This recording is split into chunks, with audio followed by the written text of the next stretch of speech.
Oh, yes, here we go. Ding, ding, ding, ding, ding. We're Ding, live, ding. everybody.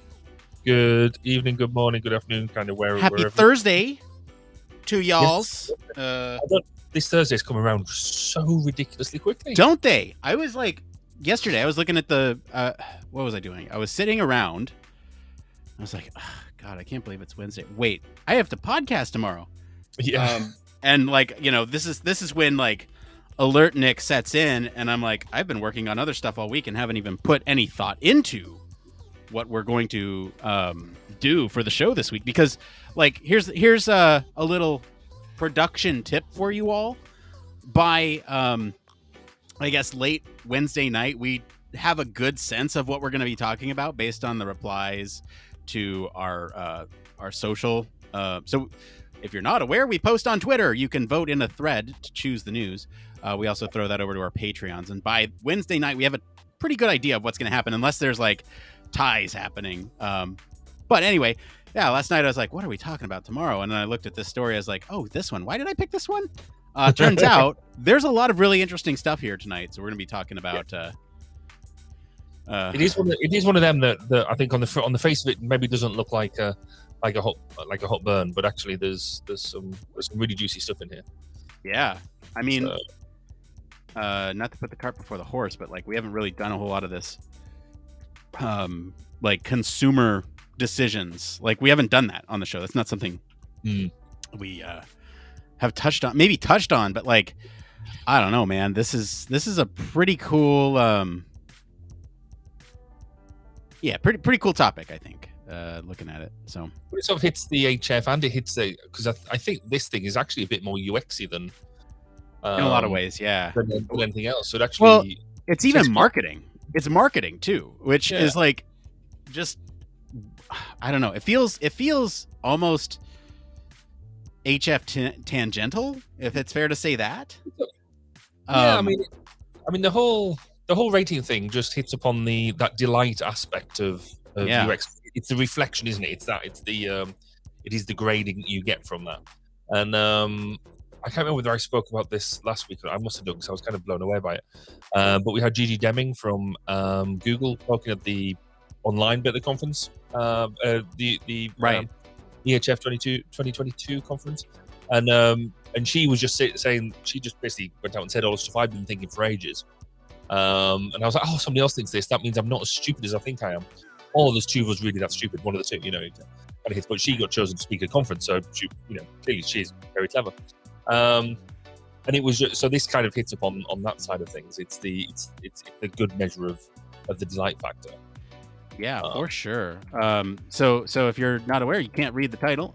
We're talking about top reviews, and really the difference between what a top review is versus a rating, and kind of where the interplay between them are. So it'd be a really interesting topic. Right now, we're in the pre-show, just in case you're joining us. We are in the pre-show. This is where we put together the show notes, banter about life, and really just stress and sweat until we get the show notes in a presentable. We work out what we're doing. We are, yeah. Speaking of show notes, Barry, I kind of hinted at it in our little side conversation, but we recently made a purchase here in the lab that is going to make some interesting things happen behind the scenes here, which I'm very excited for. If anyone is familiar with the platform Zapier, we actually just purchased a license for the next year. So we should be able to test out some interesting things. First thing we're going to test tonight, there is a automation pipeline for distribution of our episode, right? So for social promotion specifically. So what we've done is we've kind of we're going to automate this process where once we put up the episode, it's going to take all these bits and pieces from around that RSS feed and push it into a social promotion that looks like a human did it. So we'll see how that works, but that sounds fun. Yeah. Let's see here. We're still getting multiple notifications on Restream. Oh wait, no, we're not. That's just the one. Yeah, look, I did change it, so now it's saying we're streaming, and here's all the platforms. Oh, cool. Yeah, and also join us on Discord, support us on Patreon. So that it's a little bit different. If people are watching now, I could really do with them going to social, or particularly my social feed, because I'm very selfish there. So either on Twitter at Baz_K or Facebook, you find me at Barry Kirby. And I put out a question on how do you do your ratings and how do they influence what you do? Because that's a great question. So that feeds into the article of what we're doing tonight. And if some of you come up with some interesting methods for how you engage with and let them ratings and the reviews influence how you do selection of things, then I'll try and cunningly weave them into the show somehow. So such as Chris Wilson he's on Twitter at Chris Wilson UX has come back and said that he could be a case study because he spends weeks researching, comparing multiple review sources, professional and buyer reviews, watch YouTube clips, make decisions, doubt myself, get stressed, and then seemingly buy it all random a week later. Wow. So, yeah. That's great. That is great. Yeah, bring that into the show tonight. That's I just Oh, you just retweeted. Okay. Yeah. The social media manager has retweeted it. Yes. Because, well, I had to log into the account. You'll see I retweeted it right away. That's totally not automation. You're really enjoying that stuff now, aren't you? Well, see, that was set up before. I have it set to. I have it. I probably shouldn't say this, but I have my personal account to retweet anytime somebody else mentions the podcast.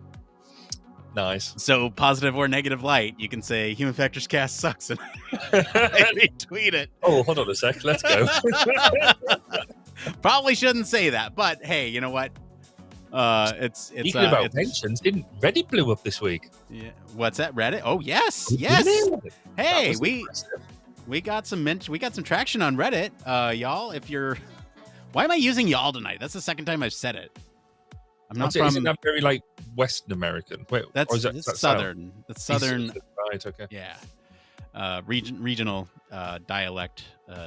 So regional slang is so they in the South they use terms like y'all, you all. They use I think it's pop instead of soda. We use soda.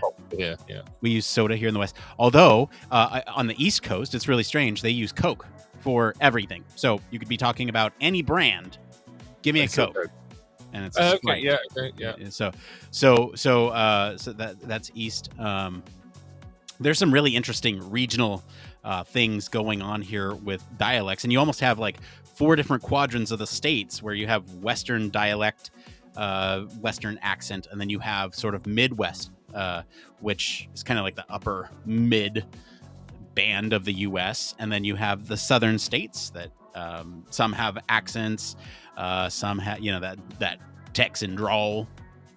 That kind of, and then you have Eastern, so you have like Boston, really New York, the really heavily thick Northeastern accents, and so it's really interesting how that all breaks down. Yes, let's see here. So we speaking of Reddit, yes, we were. That's where we were. We have. There was a Reddit post this week asking about your favorite Human Factors podcast or book recommendations, and we selfishly jumped in on that thread and said, "Hey, check these out." So that's what Barry's referring to there. Speaking of Reddit, we do need some posts for It Came From tonight, and if you'll notice, Barry, in our lab Discord chat, I have fixed the It Came From. I know. Finally. I'm just looking at it now. In fact, I've got one here which we can't use. We're not going to use on the show really because of what it's a bit boring. But the they got a job rejection letter 2.5 years after they applied, and so they'd applied to this company, and then they just got a random thing back saying, "Thank you for your interest in the user experience researcher position at this company in the United States. Unfortunately, we'll not be moving forward with your application." 2.5 years after they'd applied. So there's lots of interesting comments about how they should take another 2.5 years to reply. Thank you for your quick response. Oh my God, that's wonderful. Yeah, I mean, well, look, We could potentially do that and bring up the funny points, but then also use it as a springboard to talk about other things like, what do you do if you don't get a rejection letter in a reasonable amount of time? Do you reach out for, clarification, or do you just let it sit, or do you kind of sit and hope, or like, what do you do? I think the answer is kind of clear, but when, I guess, is that threshold? And that might be an interesting question. When's that threshold for you, right? Yeah, that's true.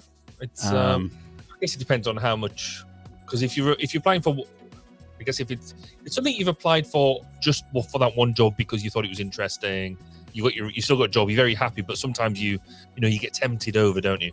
Right. I'll just apply for that just in case. I've sort of done that a couple of times, and then it goes back, and actually it could just hang forever because you care about it, but you don't care about it, if that makes sense.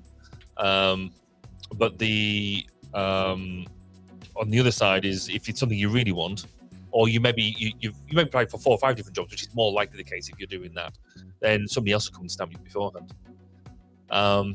Call Me Freckles has commented and said they make themselves a nuisance and continue follow-ups after 5 business days if it's a role they certainly want. And that's true, yeah. It's if it's something you want to kind of get into, then is 5 days a bit quick? I mean, to be fair, I'd want to know 24 hours, but it depends on the field. I mean, I'm very impatient, but yeah, exactly. By the way, Barry, that is our newest lab member. So thank you, Alex, for joining us. Welcome, Alex. It's great to have you here. If you are watching and are unfamiliar, we do have a lab that you can join us with. We've been working a lot on lab infrastructure lately. The automation piece is part of it. You should mention that more because you keep that really quiet. What, the lab thing? Yeah. Well, I was pushing it pretty hard on last week's show. So Alex actually reached out and mentioned that she had been listening for a very long time and had noted that she didn't really pick up on the lab piece of it, despite me mentioning it, kind of what I think is maybe too much. But that kind of sparked me to go, okay, well, when am I mentioning it? Right. Last week's episode, I kind of slipped it in a couple extra places just to kind of see how that went. Yes. And it's because, after going back and checking some metrics, people skip over the first part, and that's not their fault. That is our fault for putting uninteresting information there, like what's up on 1202 podcast, because that's totally uninteresting. But you get me. But I mean, people skip forward to that audio cue where they the news. But which episode was it where we got really deep into people doing podcasts at like sort of twice speed and all that sort of stuff? I still can't do that, by the way. I don't know. Oh, that was. You come up with a number now, I'll buy you a drink the next time I see you. Oh, really? Yeah. Okay. I have to throw it out. Oh, hang on. My eyes are closed, so I'm actually not cheating on the website. Hang on. I want to say that was like twice the speed. That was probably 29 or 30. I'm gonna say it was. Oh, geez. I'm gonna say it was 230. Now let's see. Let's see how well I know my human factors cast. How much you know your stuff? You're on 233. Oh, that was close. I think that's close enough for a pint. I'll go with that. Yeah, it was 233. Yeah. I was trying to remember. So we did do it after the new year. I was like, yeah, we did it in January, which would have been like right after, 230 was in January. And that's why I said 230. But I was off just a little bit. But dang, that was close. All right. I'm just starting to knock in some it came from. I've got great. It's quite a long one, but actually I think it's an interesting one around UX representation, sampling representation. Okay. There's also in user experience, there's usually like a career questions for the month. I'm going to look there because there's usually some pretty good ones buried, no pun intended, buried in there. Does that drive you nuts when something sounds like your name? Well, funnily enough, I slightly had a bit of a moment today.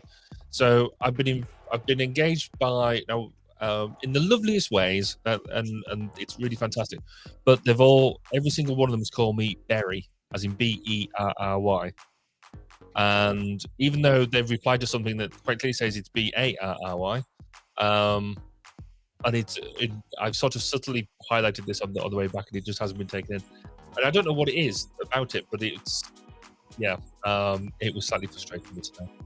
So, by the way, I'm killing the bank because we never dig in there anymore. I was gonna say, good shout. So here's this one. There's transitioning into UX, landing first job, and finding mentor. There's 3 questions there that I think are really great, and I think we'll use that one.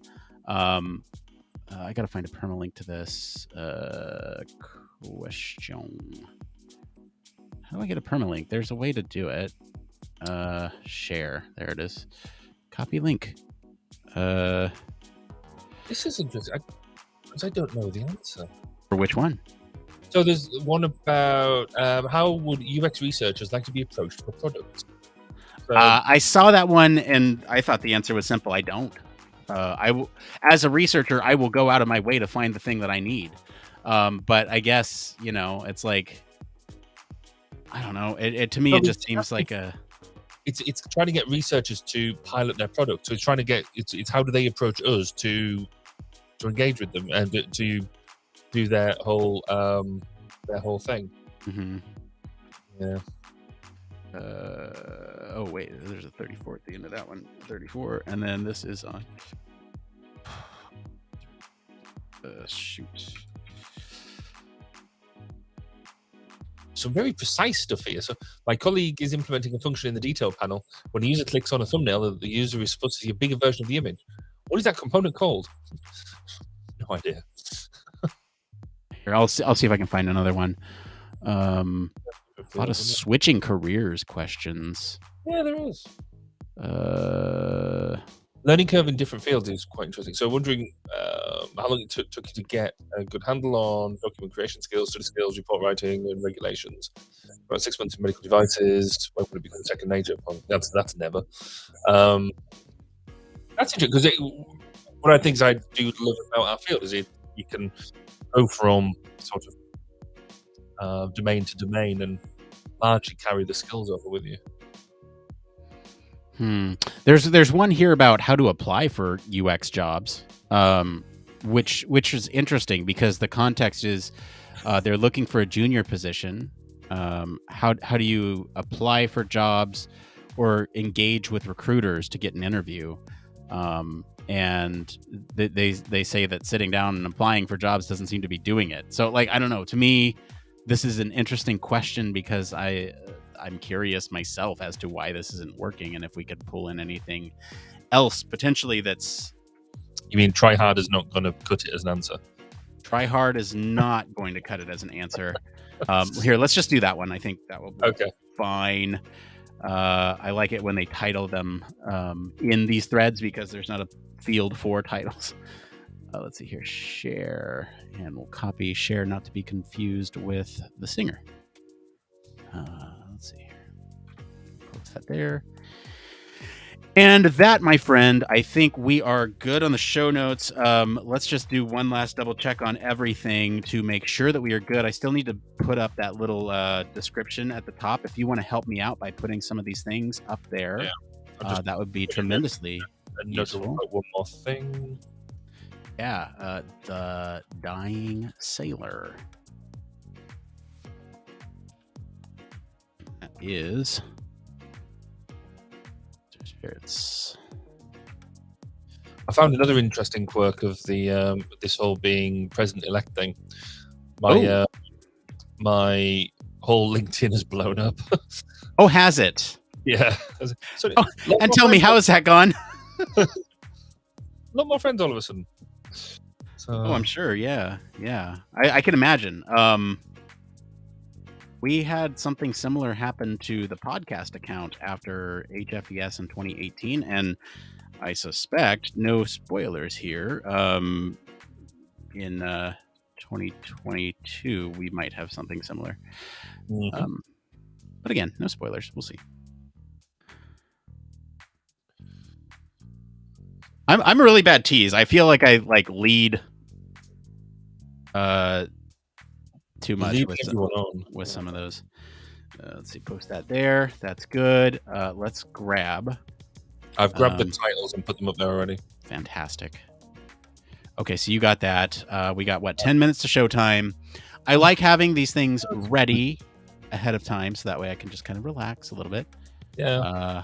I find it much easier when you do it all up front, and then I just come in, waltz in, and just take all the glory. Exactly. Doesn't always happen like that, but when it does, I can. By the way, some of that automation piece, and this is fine to say on air, is that we're looking at automating emails to try to reach out to guests to be on the show more frequently. When I say guests, I mean panelists. So hopefully, we'll get some more folks on in these panels. That'd be wonderful. I want this to be a 4-person show, like weekly. That's my goal. So hey, Barry, really quick. You got your 1202 podcast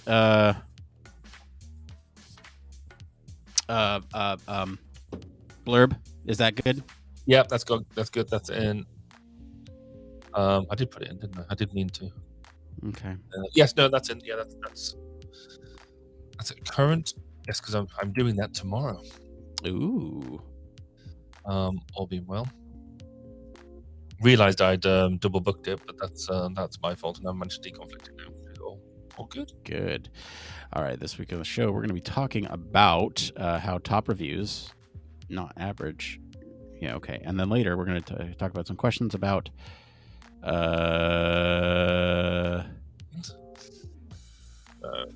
representativity and qualitative research. Yeah, representation and in UX research. Yeah. Is that fair to say? Is that question? Yeah. Getting at representation there. Transitioning into UX. Into the field and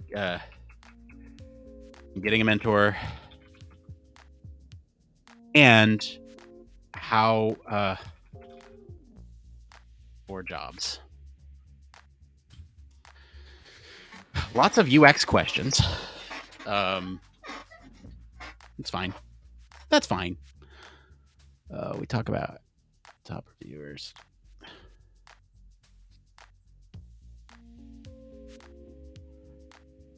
Mm-hmm. How top reviews sway for decision making.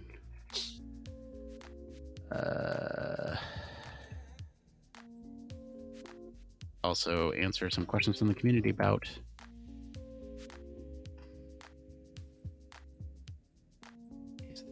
the representation in UX research and how to apply for jobs. Yeah, I guess that's fine. That's the caption right there. Yeah. Blood first, programming notes.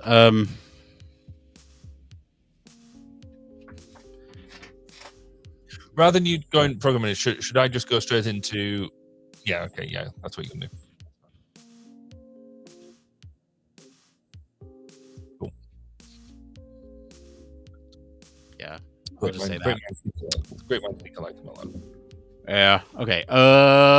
One last check. It's April, not 14th. That is last week. 21th. This is why automation of show notes is going to be awesome. I'm really working hard to make sure that this happens because all these fields that we like normally have to that are highlighted here will be could just auto update. Yeah. Right, exactly. And some of them will still be highlighted just because it's like, hey, this text might not match with the rest of this sentence, so make it actually, flow. But like what I'm gonna do for your part here, where you bring in the 1202 stuff, I'm gonna look in your RSS feed and I'm gonna have it pull the caption from yours for the latest episode. So no matter what the latest episode is, you can always just plug the latest episode. It'll be that caption. So as you write it, you can just kind of retool it. It'll bring in the link to that episode too in the show notes. Oh, it's gonna be so good, dude. It's gonna be great. Yes, it made me laugh when you messaged me this week and sort of said, "Oh, so how do you schedule the people?" Just email. I don't have enough people to worry about it. But it's what I do want to actually do. I do have a little bit of auto because I use Outlook. I've now set up an Outlook template, so whenever I set up the rather, because I would normally have you've seen it, a Word document that has the questions in and my notes and that type of thing. Whereas I'm now just putting that in the email invite in the Outlook. What do you call it? The calendar request. That's one. So that's all in there now, and all I have to do is put in the questions. And then I've got my script in front of me, so it actually just cut out. I didn't realize how much time I was wasting doing 2 or 3 things of the same thing. Yeah, I'm just like, well, just leaving the Outlook thing. It's just so much easier. Well, see, so my use case came from at the end of last episode, and I said, hey, look, I got this 50-step checklist for this podcast production. I was like, I could automate a lot of that. You brought up that point, and I was like, okay, well, how could I do it with the free version? It wasn't possible with the free version, so I looked at our finances. We're stretching a little bit now. Like, you know, I'll have to go out of pocket for some of this stuff. So now when I come to the Patreon begging section, it's going to be, hey guys, it'll be bigger. we need more money again. We just made some investments. And I think it's worth it though, and could potentially bring in more. We'll see. But oh wait, that reminds me, I do have a free trial ending today. I don't know if it ends before we go live or what, but I am going to try to get in one more use out of it. Because I think I used it right after the episode last time. So if it is, in fact, 1 full week, I should be able to... let's see here. I'm going to do this. It's if I describe this, it is a service for extracting hashtags out of text and visual images. It uses AI to find the best hashtags. So we'll and what that's exactly what I've done. You know, now I have all this.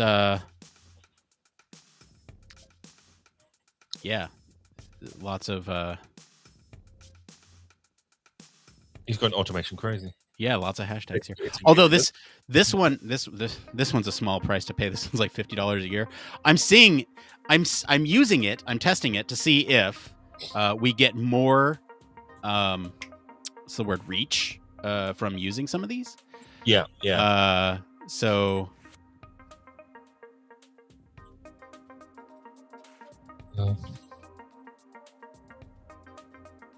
Why did that auto-correct it to Meteor?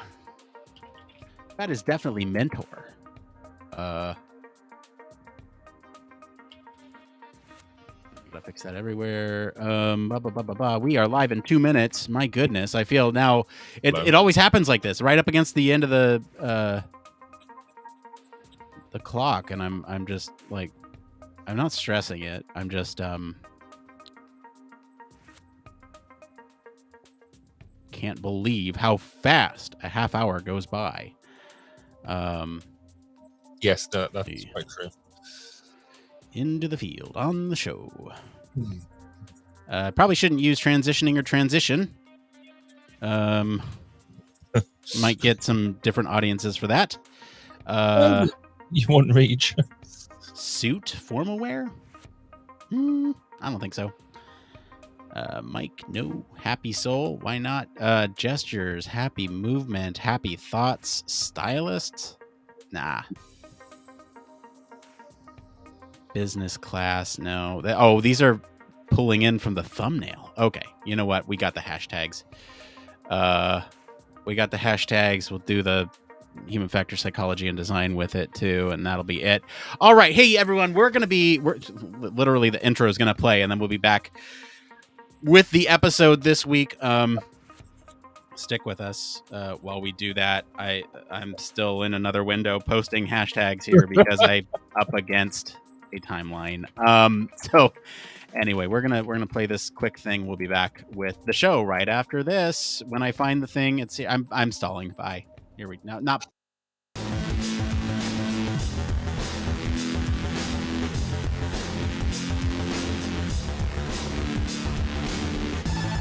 Welcome to Human Factors Cast, your weekly podcast for human factors, psychology, and design.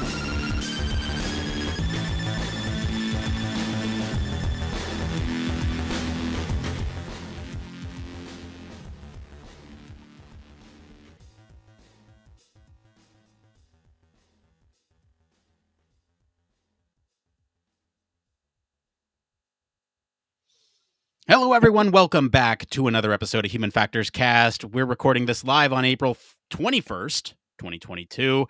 It's episode 242. I'm your host, Nick Roome. I'm joined today by Mr. Barry Kirby. And a great good evening to you, sir. Great good evening to you, sir, as well. We've got a great show for you tonight. We're going to be talking about how top reviews, not average ratings, are going to sway consumer decision-making. Later, we're going to answer some questions from the community about representation and UX research, transitioning into the field and getting a mentor, and how to apply for jobs. But first, Barry, what's going on over at 1202? So at 1202 this week, we are interviewing Chris Reed, who is the current president of HFES. And so we're quite really looking forward to chatting to him, because maybe he can give me some pointers about how to do my presidency next year. But also on Sunday, we're going on tour. So for the first time, we're taking 1202 out on the road, and or more precisely, we're going to Birmingham for the second phase of the CIHF Ergonomics Conference. Not entirely sure what's going to happen, if I'm brutally honest, but it's going to be a learning experience for all involved. Well, that sounds awesome. And we know Chris. He's been on the show. We do the town halls with him. Yeah, friend of the show. So I'm excited for that episode and excited to see what comes out of your trip. But we know why everyone else is here. They're here for the news. So let's get into it.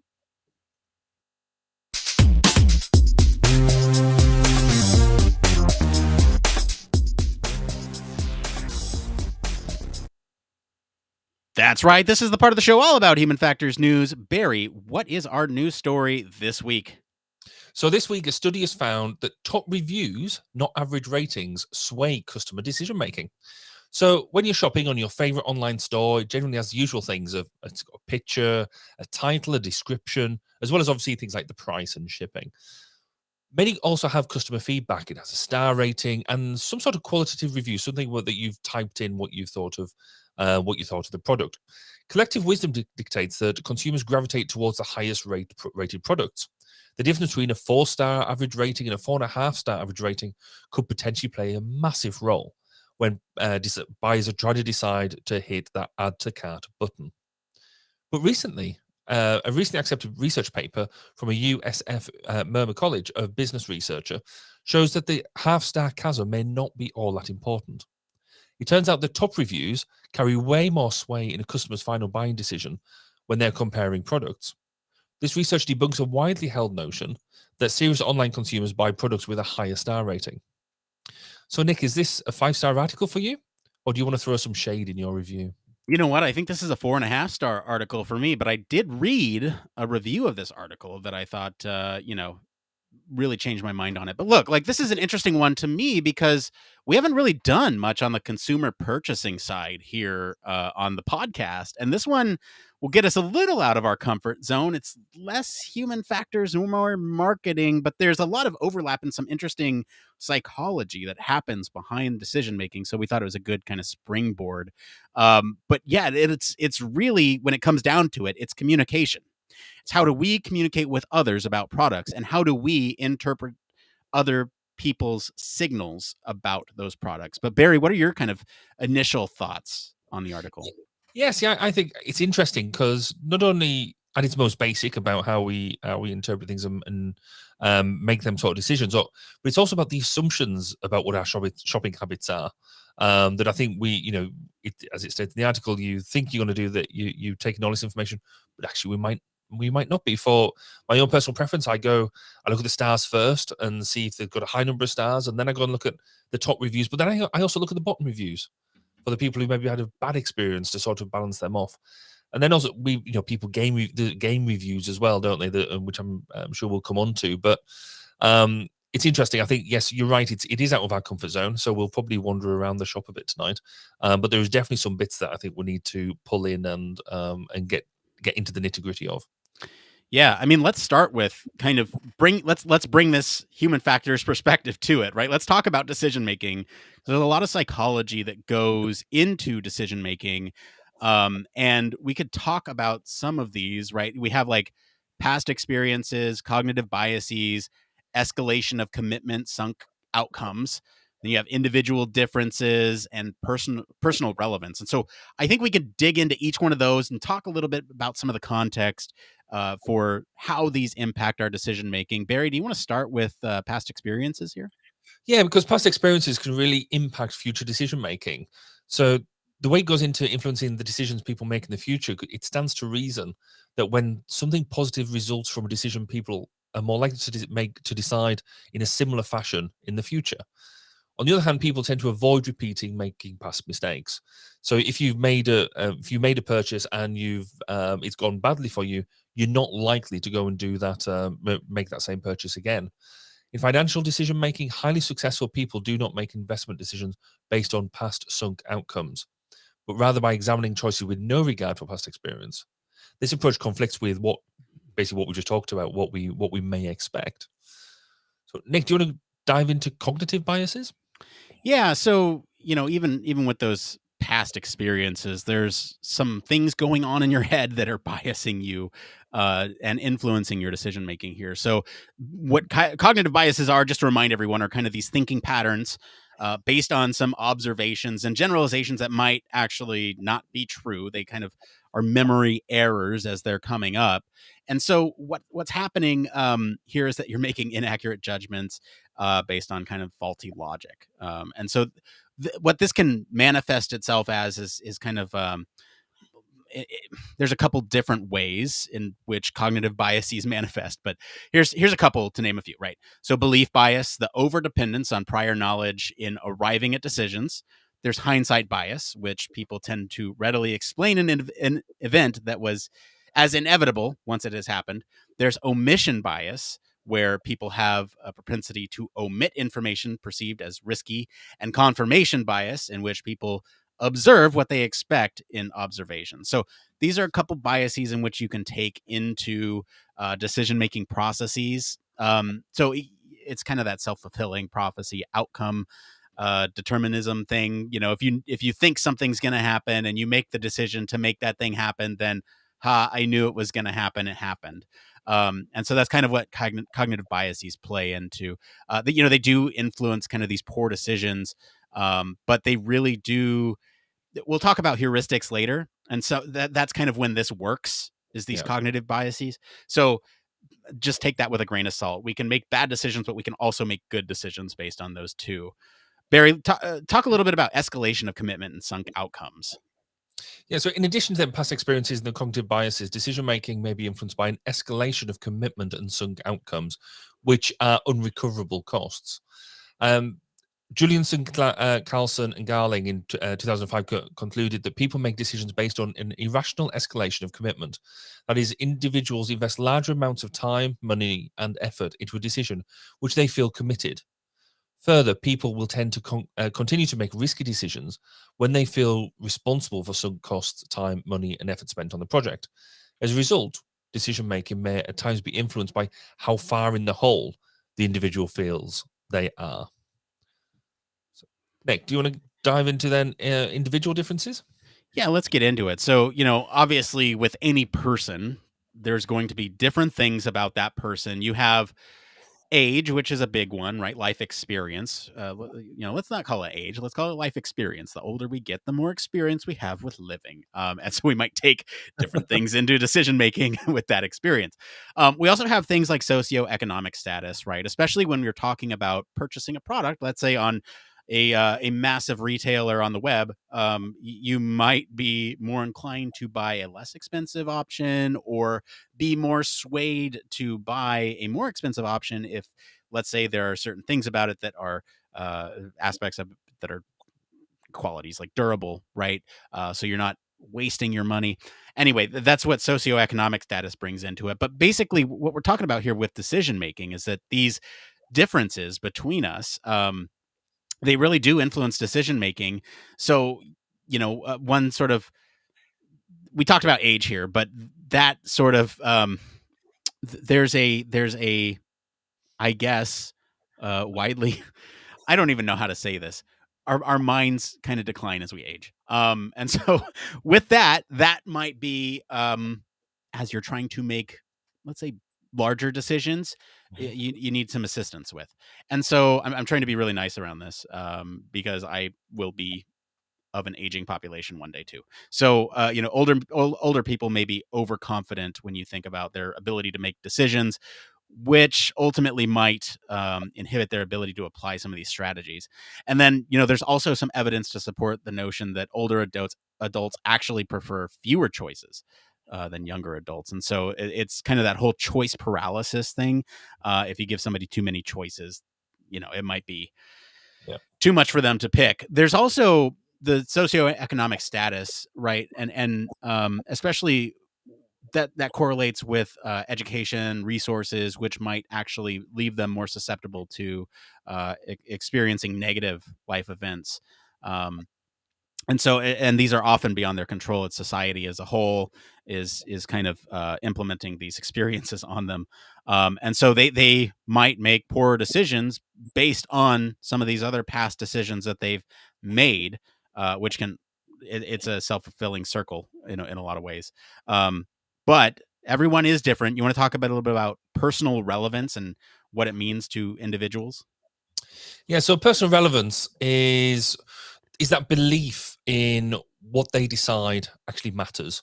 And if they believe what they decide actually matters, they're more likely to make a decision. So when they're analyzing individual voting patterns, people vote more readily when they believe their opinion is indicative of the attitudes of the general population, as well as when they have regard for their own importance in the outcome. So people vote when they believe their vote counts. This was pointed out where this and this voting phenomenon is quite ironic. When more people vote, the individual vote counts less in electoral math. Something that's very pertinent for me right now. But but that is quite true. We see that all the time. There is a lot of apathy at the moment, generally around the world, where people don't want to vote because they don't feel that they can actually have an input. Their vote doesn't count for anything, and therefore, what's the point? Yep. Yeah. All these things, right? So I mentioned heuristics before. I want to get back into that. And really, that's when cognitive biases perform well, right? Heuristics are kind of, they're shortcuts. So when you're looking at these decision-making strategies, people are using, especially in situations where you have sort of very little information to operate on, heuristics can often be very correct. And like I said, these are kind of mental shortcuts that reduce the cognitive load, so to speak, when you are trying to make these decisions. And so, it really works in a couple different ways. It's kind of allowing the user to scrutinize a few different signals or alternative choices rather than everything, right? Instead of weighing the pros and cons of every single thing about whatever the decision is, you're just operating off of a few of them, and so you have to make a call. Ultimately, right there, heuristics are diminishing the work of retrieving and storing information in the brain, and so that again is reducing that cognitive load. And lastly, kind of streamlining all this stuff reduces the amount of integrated information that a human needs to make the correct choice or to pass judgment. And so, all this stuff all together, this is heuristics. These are involved in decision making all the time, all over the place, and they range. So there are some very, very specific heuristics that you can get into, and there are some very, very broad ones that you can get to, and they also serve various functions. Let's talk a little bit about heuristics. Barry, what's this first one here? This was very relevant to our discussion today. Yes, very much. So the first one is the price heuristic. In essence, people judge anything that is higher priced items, they have to have higher quality. Lower priced things, it is specific to consumer patterns, while the outrage heuristic, which people consider how contemptible a crime is when deciding on a punishment. So yeah, basically, when you have that price heuristic, if it's higher priced, then you deem it to have higher quality. Therefore, you're going to go for that as you go. Yeah. We messed up the show notes here. To be transparent. So there's a lot of different heuristics, right? There's the price heuristic. There's also this one that you mentioned, the outrage heuristic. Then there's also other important heuristics like representative, availability, and anchoring, and adjustment. And I think these have been heard in Psych 101 for many folks, but for some folks who might be coming from the engineering side or the design side of the house, let's get into some of these. The first one up here is the representative heuristic. And so oftentimes in a lot of these heuristics, it's kind of based on convenience and speed of being able to make a decision with these heuristics in mind. And with this representative heuristic, we're looking at sort of this, it is an economical heuristic. When you think about you have these things that are recognizable. People they tend to choose that recognizable thing because they are familiar with it. It's kind of, you're not putting in a whole lot of effort to understand what it is. It's really difficult to sort of research and answer definitively if a individual is using this representative heuristic alone, but we kind of think that it exists, right? Or if they're using it alone or using it in conjunction with another type of piece of information that they're drawing a conclusion from. And so there's some mixed research on representative heuristic. And so basically what it comes down to is sort of this recognition, memory of the decision option, if you will, being recognizable, perceptive, reliable, and more accurate than chance alone. So those are attributes about the choice. Let's see here. What else about the representative heuristic? We're looking at another conflicting piece of evidence here. People don't solely rely on this recognition piece alone. They're thinking that, sound recognition might be a larger player when they're using this for additional information. Although when that comes to consumer reviews, I don't know how much sound plays into it other than like actual reviews, like you might find on YouTube or something. Availability heuristic is a little bit easier. Barry, you want to talk about that one? I'll take the easy one. Yeah. Okay. According to this heuristic, people are inclined to retrieve information that it's most readily available in making a decision. Interesting. It's an important heuristic as it's a basis for many of our judgments and decisions. For example, when people are asked to read a list, then identify names from the list. Often the names identified are names of the famous individuals with which the participants are familiar. In the field of medicine, Redlheimer was I can't pronounce Redlheimer charged that mismedical diagnoses are often attributable to heuristics. The availability heuristic being one of those responsible. They explained that heuristics are beneficial as they're cognitively economical, but caution clinicians and practitioners that they need to recognize when heuristics need to be overridden in favor of more comprehensive decision-making processes. So having that idea that, yes, you can use the heuristics, but also knowing where the heuristic may not work properly and recognizing that fact and knowing when you've got to basically go back to basics again. So, Nick, do you want to take us into anchoring and adjustment? Yeah, this will kind of be the last one that we're talking about tonight in terms of heuristics and decision making. But this one's anchoring and adjustment heuristic, and so this is kind of where you need some sort of value, right? And this, I think, is what's happening with the other aspect of consumer reviews, which we can talk about in the article discussion piece, but specifically when it comes to stars. So like some of the discussion around this article is that stars still make a difference, right? Or overall rating still makes a difference, but the actual reviews themselves are different. So let's talk about this anchoring and adjustment heuristic, because I think it'll be important for later. Basically, this is whenever there's a value attached, the person making the decision is being anchored to that value, whichever's presented to them to begin with, right? So let's use an example, right? So if we were to talk about in what year did John F. Kennedy take office, this is one for us here in the States. You might use this anchoring and adjustment heuristic where you can think about a known date. So like, when did they get assassinated?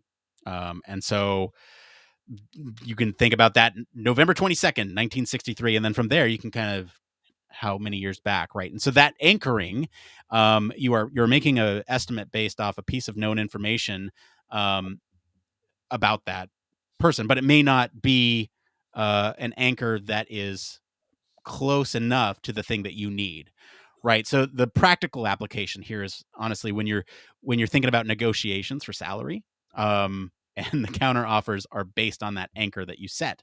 So if they ask you what is your preferred salary, you give them a number and they will adjust based on that, or vice versa. That's why oftentimes they will ask you what you want for your salary, because then they anchor off of your decision. So really what you need to ask and push on is what's the base salary that you're hoping to, get away with here.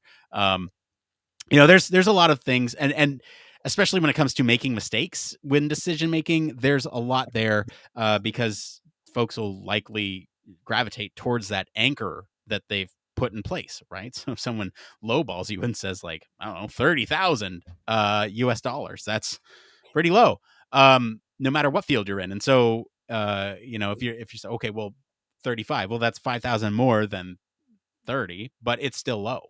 But you might think it's more because you're anchored to 30,000.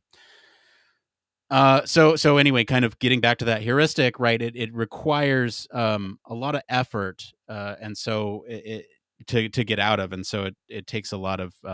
It's important to think about that when trying to avoid anchor bias. So we talked a little bit about sort of these cognitive human factors issues when it comes to decision making, but let's kind of bring it back to the article. Let's talk a little bit about consumer decisions.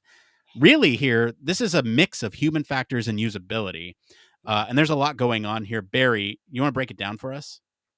Yeah, and we can go through this relatively quickly, I think, but it sort of breaks down into sort of 4 or 5 different areas. The first one being, and so some of it will be repeating what we've already said, around psychological factors.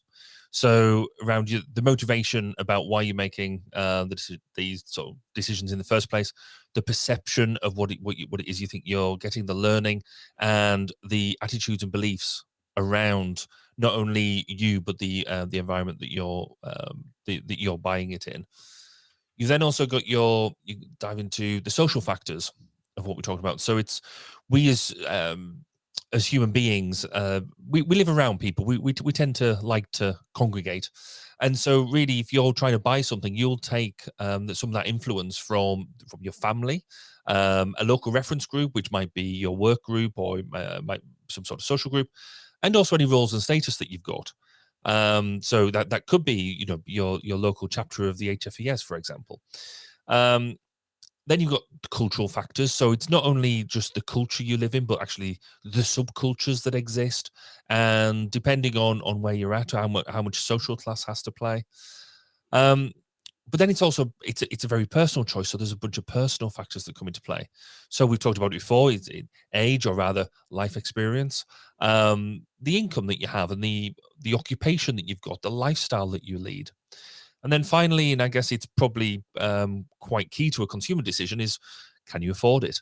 Those economic factors. So you've got your personal income. If it's a big purchase, how does the family income come into play? Have you got any credit? Have you got liquid assets? And have you got savings? So that's been a very quick rattle through them, but they're also the key elements that come in and help us make, or certainly influence how we will make consumer decisions.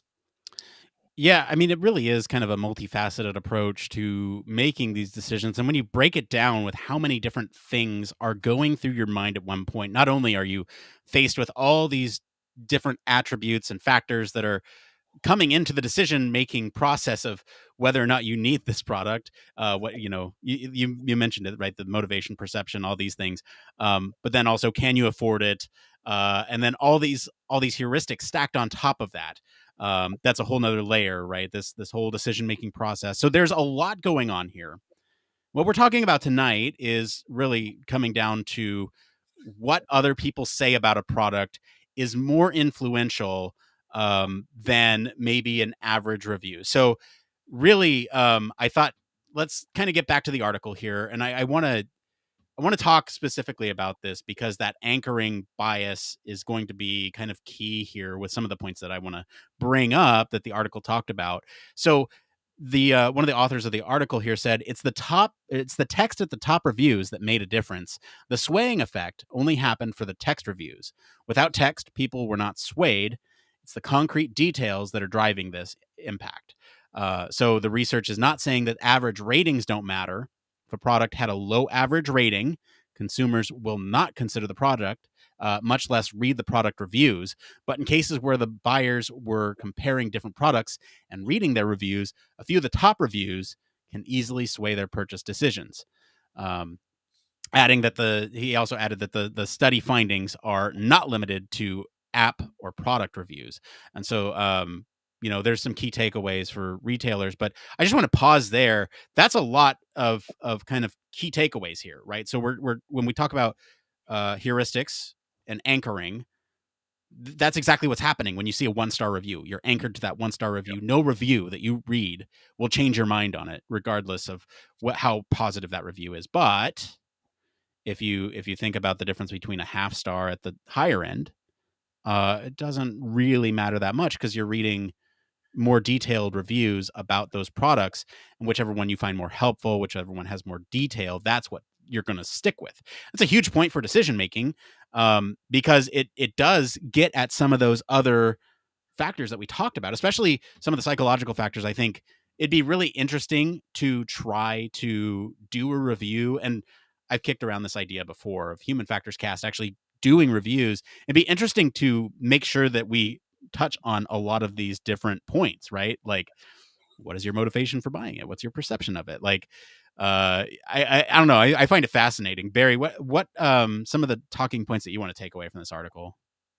So there's some, I think, factual bits that we need to maybe dive into. We've focused on Amazon for this, but obviously there are others out there, as the article does mention.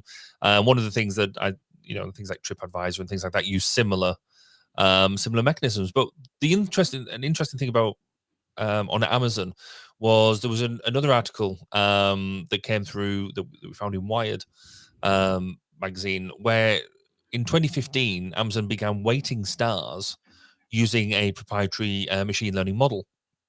Now, some reviews now count more than others in the total average, basing on factors like how recent they are, where they came from verified purchasers, meaning that Amazon could actually say that the reviewer had actually bought the item that they claim to love or hate. And people who write about Amazon believe that Amazon also takes into account consideration things like the age of the reviewer's account and the average star rating they usually leave. So if they usually leave a 3 stars for everything, if they leave a 5 star, then that means something more. So, and there also appears to be some sort of discount applied to reviewers who predominantly leave negative reviews. So even just looking at that basic review mechanism, a star isn't just a star. We are being manipulated in the background, I think. So when we're making these decisions, that's quite interesting. The other bit that I think is quite interesting with this as well is, you have a 5-star rating system. Whenever we do any sort of rating, your central, which is your okay, which is like perfectly fine, is 3, is your middle. And that should be the standard. Anything above that is amazing. Anything below that is bad. Yet with the star system, we are constantly being pushed to go to the 5-star. It should always be that, and we constantly go for that 5-star look when we try to discern it. So is the star system the right method for truly, from our perspective, discerning that the right measure, I think? Yeah, and it really comes down to this is a larger discussion about products themselves. There's like what goes into a review.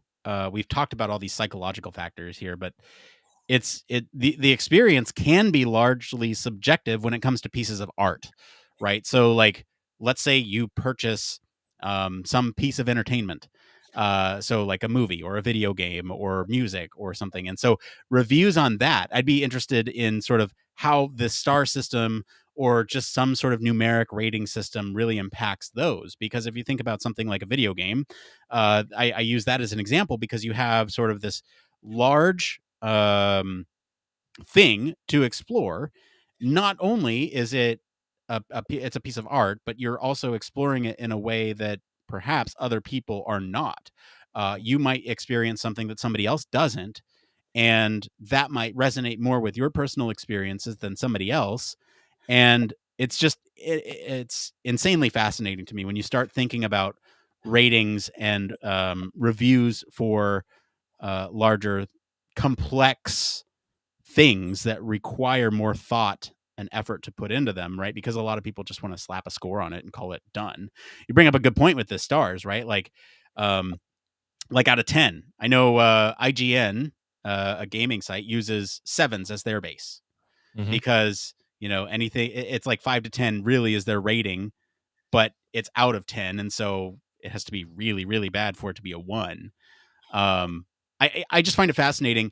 I want to talk about some key takeaways here for potentially retailers or anyone trying to sort of bring this into practice here.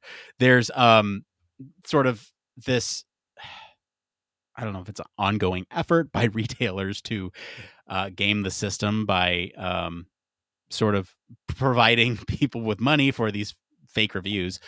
So it doesn't really make sense to do that because people aren't, especially with products that are already kind of rated highly, doesn't make sense to do because people are just going to read the ones that are more detailed, and that's going to ultimately sway their decision. The author says here they really shouldn't spend a whole lot of time gaming these rating systems. The effort is not actually very meaningful or effective. Based on our findings suggest that as long as your average reviews were fine, what matters is the top reviews. So you might there's another way that you can game the system. Pay people to like a certain review that favorably puts your product in a favorable light, and so that might be the new way to game the system based on this research. Anything else? Any other points that you want to bring up here? I guess the interesting thing for us, will be if people are going to rate the podcast and give us favorable reviews, having read our in-depth piece here and what they bring out of it. But researchers have also recommended online review platforms such as Yelp and Amazon really could benefit consumers by designing a layout that spotlights individual reviews with less emphasis on average rating. So that's giving some UX input into how we could put some of these sites together and make the most out of reviews. Yeah, and I do want to say you stole my thunder there, Barry. I was going to ask everyone listening. There's a call to action here, everybody. We're talking about reviews because we obviously want you to rate the podcast. No, but seriously, I think there are some good ones out there. If you want to make those top reviews, you can, or you can review. That's fine too. There's one comment here on Twitch.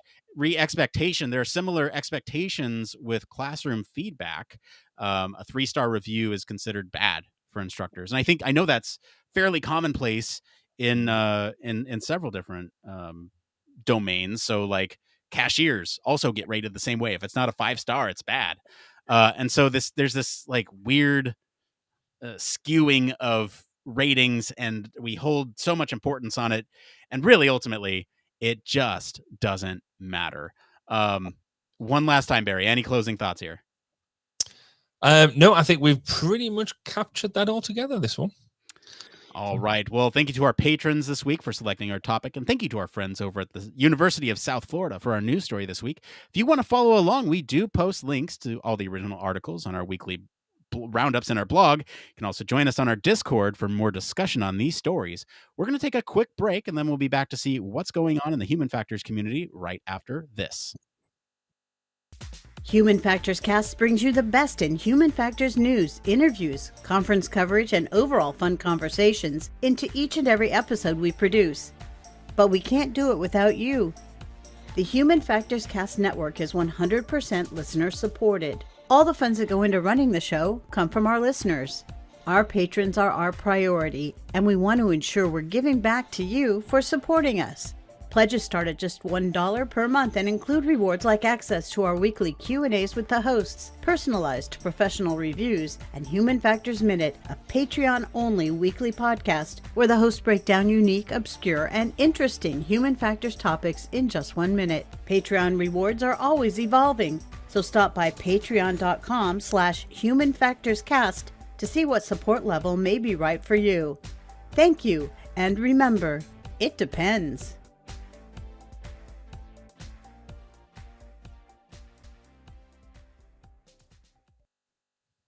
Yes, huge thank you, as always, to our Patreon patrons. Especially want to thank our honorary Human Factors Cast staff patron, Michelle Tripp. Patrons like you keep the show running, and it really does mean a whole lot to us. Now, we're going to ask you for more. I know I don't like asking for more, but we just made some purchases behind the scenes that are going to make things really, really cool around here, and we need money to do so. I'm out of pocket again. No, I'm just kidding. You don't have to. Look, if you have the financial means and want to, you can. But we are reinvesting that money into the show. I need you to know that none of that goes into the pocket of Barry or myself. Although I suspect that Barry might be siphoning some off to pay for his electric vehicle. I don't know. That's kind of been only if it turns up. Yeah, that's been a rumor. But I do want to say there's another way to support the show. If you can't do Patreon, you can always go to our merch store. We have some fun things over there, like our It Depends shirts. I've worn this one so much. I'm wearing one tonight. I've worn this one so much it started to fade. It's not anything to do with the quality of shirt. It just is. I've worn it a lot. There's a show logo, obviously. Speaking of reviews, you can get our worst review ever that we've got in the form of a T-shirt. I'm thinking about wearing that to HFES this year, our 1-star review. So if you want to support the show and look good doing so, we have stickers over there too. If you want an It Depends sticker, or like I'm going to Human Factors the shit out of this, we have that over there too. There's a bunch of cool designs over there. We're always trying to make more. So that's another way to support the show. Anyway. I think it's time that we look out to the community and get into this next part of the show we like to call. It came from.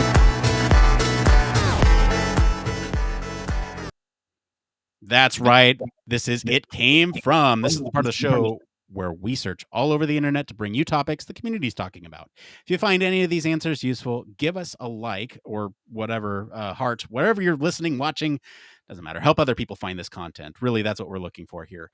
I do want to make one kind of quick shout out. We mentioned this in the pre-show, but we got some traction on the Human Factors subreddit this week when somebody asked about which Human Factors podcast or book recommendations do you have.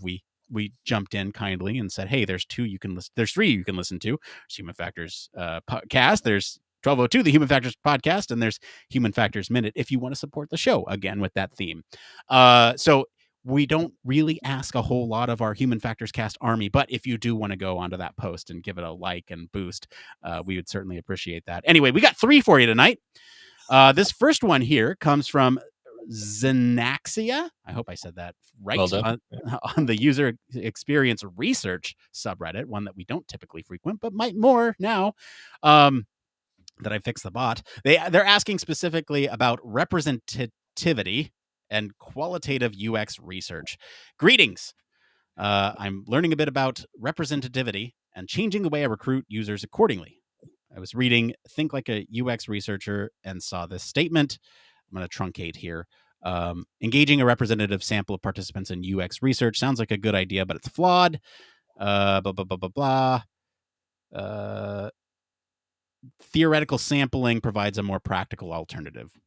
It's a long quote. Anyway, this was quite an eye-opener for me because where we work, I often aim for a representative sample rather than a focused sample. Me being a junior UX researcher, changing my recruiting because I read something in a book will probably not be taken kindly, though, especially since I work at an agency. We sometimes just do 1 day of user testing a product, and that's all we ever do for a product. So aiming might seem dangerous. I'm curious about your opinion or personal experience about screening for users and whether this is just a radical idea or if there's a lot of truth to it. Barry, let's talk about representation in UX research. What is your experience with it? What do you do? So from my experience, I come from a slightly odd background, working primarily in the defense side of things. I kind of take what I'm given. And it is a bit of a get out to a certain extent, but we do try and do what we can to get as representative as we possibly can. But in the grand scheme of things, I've worked in some platforms where literally everybody's out operating the platform. The people you get are the people who are just happen to be like on side, ashore, or whatever the case may be. I do think that you certainly from my perspective, try and get the edge cases as best as we can. Certainly when you're talking about physical type of product as well, to make sure that you can do the fit, form, function ideas. Just so, yeah, I think I can wimp out of this one to a certain extent by I don't normally have the luxury of choosing. I do think it's right with what they say, in the agile environment. Sometimes I think gets used as a slight excuse for this, but because if the agile environment is stopping you from doing what you need to do, then you need to change how you've customized agile. But fundamentally, I get what they're saying, that it can seem very fast paced, and we don't have the time to do things necessarily how us in a human factors perspective would do it. And this is one of, I think, the differences between human factors and UX potentially is, because I think UX can get away with this to a certain extent with the way they do it. So yeah, I think for me this is it depends, and I want to push the big red button. Push the big red button. For me, I think this really opens up an interesting discussion, because I think there's for me, there's three levels. And it's all speed accuracy trade-off. If you have access to some users is better than access to no users, but having a UX person on hand is better than not having anyone on hand.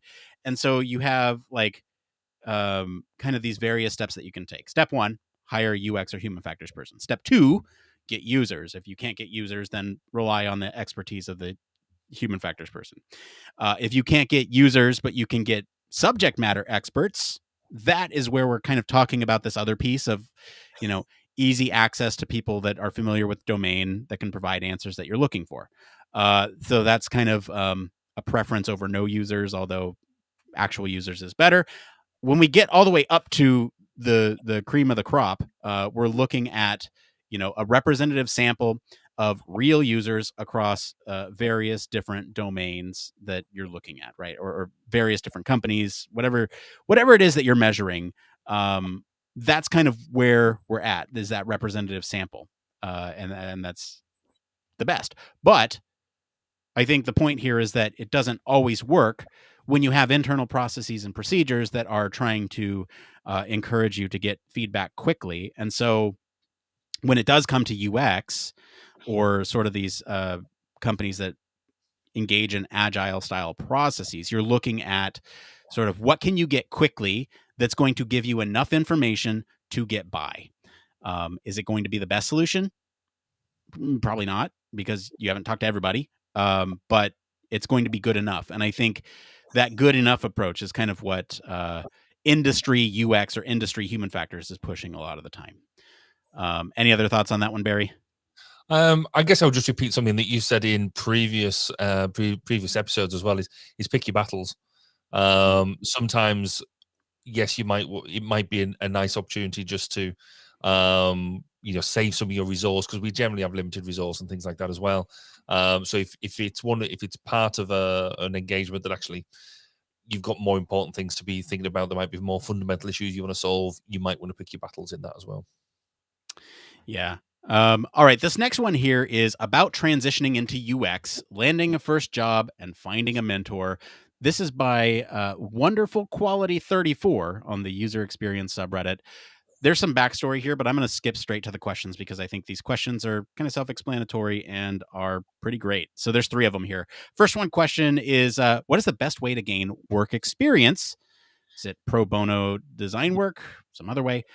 Second question is, what should I expect as an applicant when applying an entry-level or intern generalist position? And 3, finding a mentor that has a similar career path. How do you find those? And so with those 3 questions, let's break them down one by one. Barry, what is the best way to gain work experience for someone who's potentially getting into UX for the first time? I suggest you go and get some work experience. It's a tough one. I don't necessarily always agree with it. It's a lot of people will say, go and get that voluntary work and things like that. That's not. It isn't everything that you can get, but sometimes it works. But get yourself out there and try and find them entry level positions. They're not always all there. As you're going through your degree or your training, try and engage with some companies at that point, particularly if you get some industrial placement or something like that. Make the most of any sort of opportunity you've got to engage with industry or anything like that, because that they might be willing to give you some early ins, and maybe some holiday work and things like that will do that. Where the voluntary work does come in, my fear with voluntary work to a certain extent is you don't necessarily get the drive and the pressure of having to get work done on time to a certain level of quality, because with pro bono work or voluntary work, sometimes you just can't be you can't come under that same pressure. But anything is better than nothing. I would also suggest that you go and, I don't know, look up a good design lab or some sort of voluntary lab. They're normally quite good to do. I don't know if you know of any, Nick, that might be worthwhile looking at. Wow, you almost took my answer there. We have the Human Factors Cast Digital Media Lab. You can look, that is pro bono work. I mean, and you're right. There is not sort of that external pressure to perform well or to although that doesn't. I only take people that perform well. We have great lab members, but we could provide that pressure. We could provide that pressure, but we don't. We're very lax in the lab for good reason. But yes, I think they're and I've gone over some of these examples before. Go out looking for existing problems and try to solve them. Use those to pad your portfolio. It doesn't have to be, you can send them to him if you want, but I really need to make a class on this, because this is one of the most common questions, and it's not real world experience, or it can be real world experience if you do it correctly. And so anyway, look for problems where they exist and try to solve them, and that might be a good way to flex your skills. Find those examples. Second question here: what should I expect as an applicant when applying at an entry level or intern generalist position? This one kind of goes very good with the next question, so maybe we'll skip that one for now and get back to it in a second. Last one here: finding a mentor that has a similar career path. How do you find those, Barry? So certainly in the UK side of things, my first port of call would be the Chartered Institute of Economics and Human Factors. They who run mentorship programs and set you up with people probably not in your own company, but people alongside who can then help you and work you through with that. So that would be my first port of call. But when I have new members join my teams, I generally try and find them a mentor, particularly if they're new to industry. And I would generally try and find people who will work with them who are not part of my company. I would generally go out, and it doesn't actually matter if we're in the same field, really, though it is helpful to know that they've worked in the defense field before. But fundamentally, you're looking at people who will try to match what you're doing and basically nudge you in the right direction. And just because you get put in front of a mentor doesn't necessarily mean you have to take them. The relationship has to work, and that's probably the biggest thing I would take out of this. Just because somebody said they'll stick their hand up and be a mentor doesn't necessarily mean they're the right person for you, because you've got to have that person who is a shoulder to cry on when things are going bad and help pick you up type thing when you're maybe not feeling at your best. But also when you've done some really great work, they'll be the ones to help applaud you and sort of channel that into something good. But then they're also the people that you want to be able to go and say, actually, maybe things at work aren't going so well. How can I approach my boss, etc., etc. So they become your confidant as well as anything else. And so it's not a friendship, though there's a good chance a friendship will evolve. It is a professional relationship, but it is if you get a really good mentor early on, then it's absolutely invaluable. So talk to people. Like I say, in the UK, go to the CIHF. They will sort you out. I don't know whether HFES or has a similar sort of setup or anything like that. Nick, how would you go around that? I believe so. Well, I think of mentorship in two different categories. There's kind of forced mentorship, and then there's sort of I guess, what is it, a natural inclination for mentorship. So the forced one is obviously any institution that pairs you with somebody else internally and says you are going to work with this person and they are going to mentor you. And that can work. That can certainly work. But I think you're right. You do lose some of that confidentiality when it comes to it. You can't be like, my boss is being a jerk to somebody that you work with. You could, but it's probably not the best decision. And so if you're, wanting to look outward towards other people in different companies that you can truly get the most out of, I think that's it. You also kind of have the situations where you go to grad school, you're looking for somebody that has a similar interest to you to begin with, and you're kind of pairing up with them because of the work that they're doing. And so when it comes to a grad school environment, it's almost forced in a lot of ways because you are looking for someone that is just in your same vein and you have to work with them because you need your degree. And so I feel like that's kind of forced too. Then there's the natural ones that form as you're working with somebody who might be more senior to you. You can kind of say, hey, look, like I have these questions to ask. Can I run them by you? I really, I've had a couple of those along the way too that I really trust, and actually one of them's in chat tonight. And so I really appreciate their opinion on a lot of things that I can bring to them and say, hey, look, I'm in this situation. It's a little awkward if you work together because you can't say this, that, the other thing. It doesn't have to be, especially if they're experiencing some of the same pain points. So that's another way. Just one more point on that. As long as we're talking about the lab, there are mentors in the lab that you can reach out to. In fact, we have some people in the lab who solely mentor. Barry and myself do more than just mentoring, but we are part of that crew. So please reach out to us. The last one here, what should I expect as an applicant when applying to an entry-level or intern generalist position? I'm going to tie in with this next question from the Dying Sailor on the user experience subreddit. They should say, how should I be applying for UX jobs? So I'm going to read the Dying Sailor and then kind of reframe the other one. I'm going to be graduating soon. I'm looking for a junior UX position. How should I be applying for jobs or engaging with recruiters to get an interview? I've only managed to get one interview so far, though a friend said my portfolio was in good shape, or is exactly what they were looking for. Haven't been able to grab anyone else's attention. Sitting down and applying for jobs doesn't seem to be doing it. So do you guys have any tips on how to go about the process for me?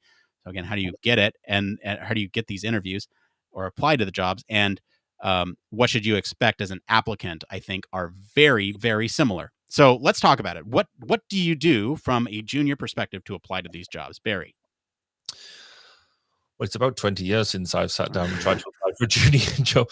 But from somebody who's, I guess, on the receiving end of this quite a lot now, it's you just got to get, there's that whole, you just got to keep going and you've got to keep putting yourself out there. So it's, yes, keep applying for the jobs. It's keep searching, and the internet is brilliant for this now. That you can get yourself in the right sort of places to see the adverts. Talk to recruiters. The more you talk to recruiters and other recruitment agencies, and that they know you're there, there's more of a chance that they will then be able to try and do some matching with you. But then it's going back to, and we do seem to be pushing things like the lab, the digital media lab, tonight quite a lot. But again, get into them sort of conversations, get into them sort of communities. So HFES, CIHF, wherever you're at in the world, there is an ergonomics association near you, with either a local chapter or a regional group or an online forum or something like that. Just get talking to people. I've met more people, interesting people who've got something to offer, who I wouldn't normally, maybe wouldn't pick up their CV and pay as much attention as you do when you meet the person, and they've maybe got some interesting ideas or anything like that, and they just pique your interest. And he's, well, I'd like to see more of you or whatever. So there's no, for me, there is no golden thing here that there's a magic trick that will solve this for you. It is hard work. We're lucky in a respect that actually the UX HF world is still comparatively small. There is going to be more things out there that there's generally, certainly in the UK, there's more jobs than people out there at the moment. So you just got to keep on pushing yourself out there. Don't lose heart. It's still a great place to be. Nick, how do you do this? Yeah, I think you hit it right on the head. And I think that was the point that I was going to bring up is we say it all the time, but it's about who you know. And really I think that's critical for getting into the field because, for me, I don't know about you, Barry, but my first job wouldn't have happened the way it happened if I didn't know somebody that knew somebody. And so it's one of those things where you really want to get involved in those communities, get involved with other people, because you might meet somebody that says, oh, we have an opening over here for a junior position. I'd love for you to join us. And, just kind of rope you in. And I think really when you're considering what the application process is, if you don't know anybody and you're just playing kind of out of the blue, you're going to get a lot of those, hit easy apply on LinkedIn just a million times. You at that point it's difficult because you don't have really the portfolio of work to back your your ability to perform up. And so it is one of those things where you really just need to either know somebody or keep banging your head against the wall until you get in. And I hate that that's the way it is. And there's no like mechanism professionally. Well, there are in the professional organizations, but again, you have to get involved with those. But there's no mechanism that, puts you out of school or out of your design work courses or whatever you're doing and puts you into a job. There's no kind of transition piece. It's kind of on your own unless you have a good mentor, unless you have a body of work that you can present, unless you know people. So that's kind of it for that question. Great questions tonight. We're going to get to this last part of the show. We just call One More Thing. We're running out of time here, so let's keep it short tonight. Barry, what's your one more thing? So my one more thing is it's the CIHF Ergonomics Conference on Monday, which I'm thoroughly looking forward to. It's going to be great to get back to a physical conference. And I thought I was just going to lounge around and go around with my microphone, interviewing people and all that sort of thing, and just have a great time. However, with my new responsibilities, I'm now chairing. I'm chairing sessions. I'm delivering. I'm supporting people delivering keynotes and all this sort of stuff. So, yeah, my lazy 2 days of just enjoying the ambience has kind of gone out of the window. Oh, it's gonna be fun. I'm very excited. I'm excited to see what you come back with. And honestly, I kind of expected all those responsibilities to creep up on you, but not so quickly. All right. Well, what are you then, Nick? My one more thing this week is it's a small win, but it's a win. I've kind of been in this weird spot with my hobbies recently where I haven't wanted to do much. But this week we gave my son a large Hot Wheels monster truck for Easter, and I modified it by putting LEDs, like red LEDs in. It's a crocodile monster truck, so you have like, red eyes. So I put red LEDs in the lights and like a green LED pointing down, so it has this green glow below it and a little switch on it. I don't know. It's cool. It's a small win, and no other kid has that truck, so that's kind of made me feel good. Anyway, that's it for today, everyone. If you like this episode, especially the bits about how our minds make decisions, I will go ahead and encourage you to go listen to episode 219, where we talk about mental maps and problem solving. That's actually Barry's first Human Factors Cast episode he was on, so go check that out. Comment wherever you're listening with what you think of the story this week for more in-depth discussion. You can always join our Discord community, visit our official website, sign up for our newsletters, stay up to date with all the latest Human Factors news. If you like what you hear, you want to support the show, leave us a 5-star review that has a lot of details about why people might like this show. You can always tell your friends about us. Word of mouth really helps us grow. And if you have the means to, support us on Patreon, buy stuff from our merch store, all that. As always, any links to all of our socials and our website are going to be in the description of this episode. I want to thank Mr. Barry Kirby for being on the show today. Where can our listeners go and find you if they want to talk about making big decisions? So if you want to make big decisions, head on down to my Twitter at Baz_K, or come to the 1202 Human Factors Podcast, which is at 1202podcast.com. As for me, I've been your host, Nick Roome. You can find me across social media at Nick_Roome. Thanks again for tuning in to Human Factors Cast. Until next time, it depends. Post show. We're here. Nailed it. Woo! Oh, that was close towards the end. That was very close. We made it with like a minute and a half to spare. Loads of time. I could have gone. Yeah.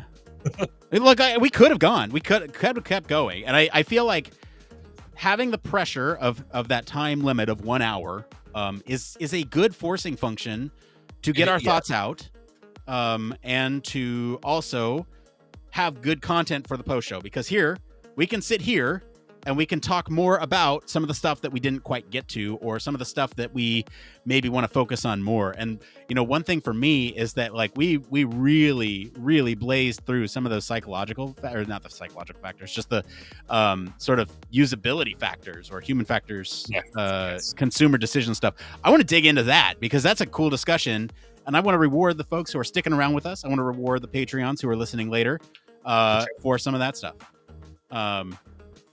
So I think we start there.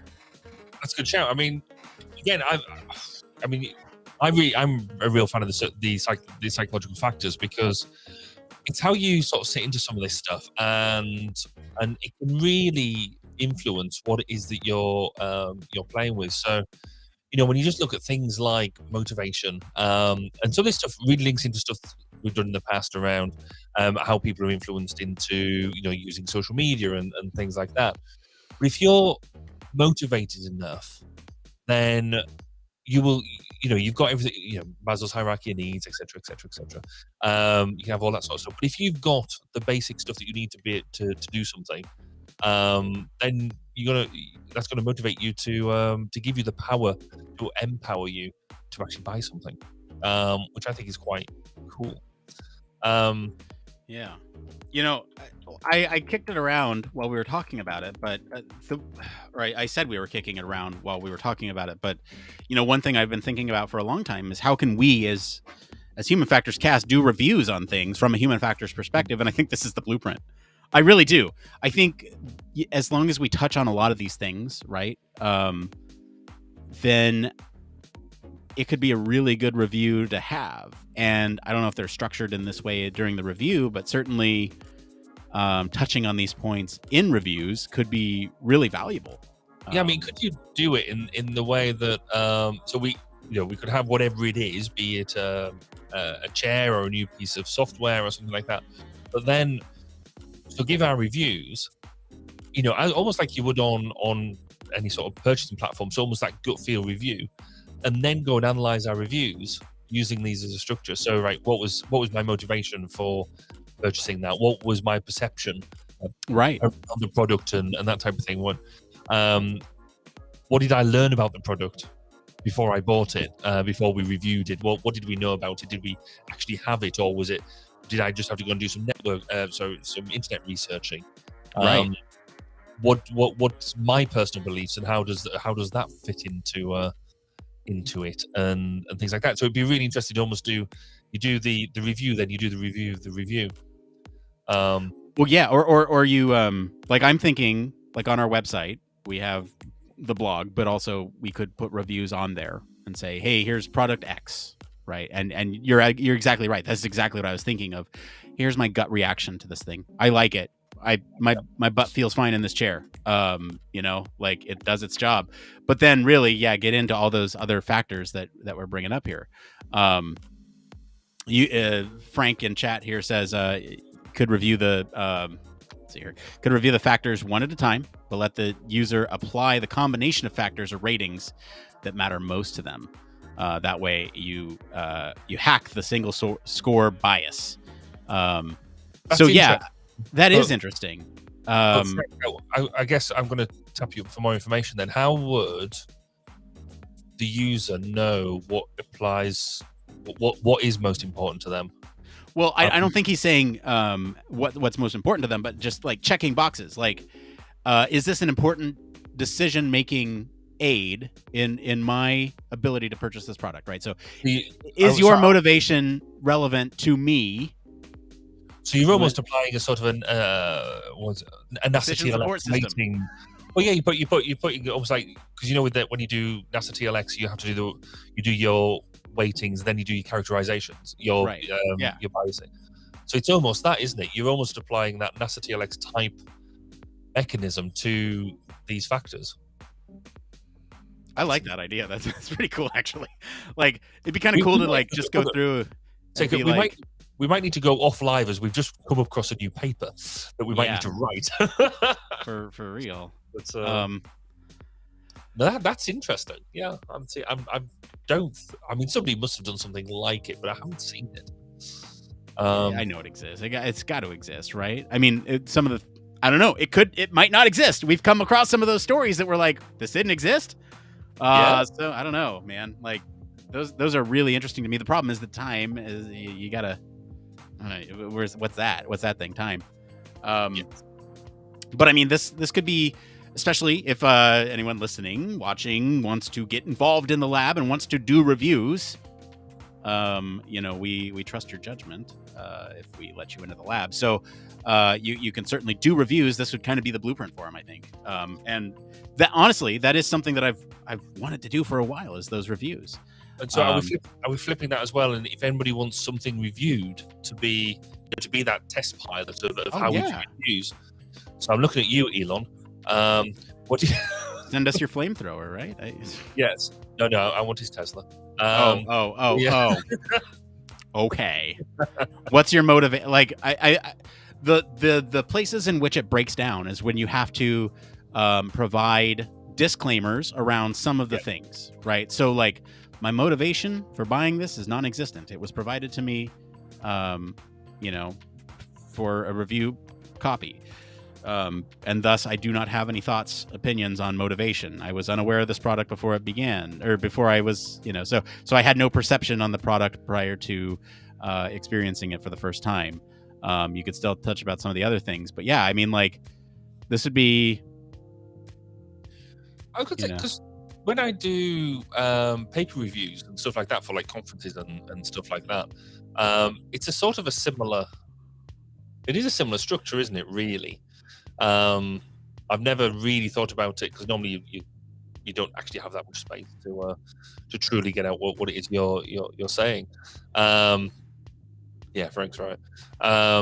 It's just highlighted that Tesla coolness 5 stars, supply chain less than 5 stars. But when you're doing a conference paper, so again, you've got no motivation in the conference reviewing a conference paper, because you don't know what it is till it hits you. But then there is a lot of other factors that come into play. I've been on the receiving end of paper reviews, especially fairly recently, where I could almost guarantee who'd done the blind review, right? Just by their reaction, because it was, let's say, it wasn't that they weren't thrilled by your work. No, they sort of like the work. They weren't thrilled with my review of their work. Oh, I see. I see the retribution. There was a slightly awkward moment, shall we say? But it's all fine now. Yeah, that's tough when you're like in such a specialized field that only certain people can review your work. Then it's not really blind, because it can only be sent to like 4 or 5 other people. So it's like who? Yeah.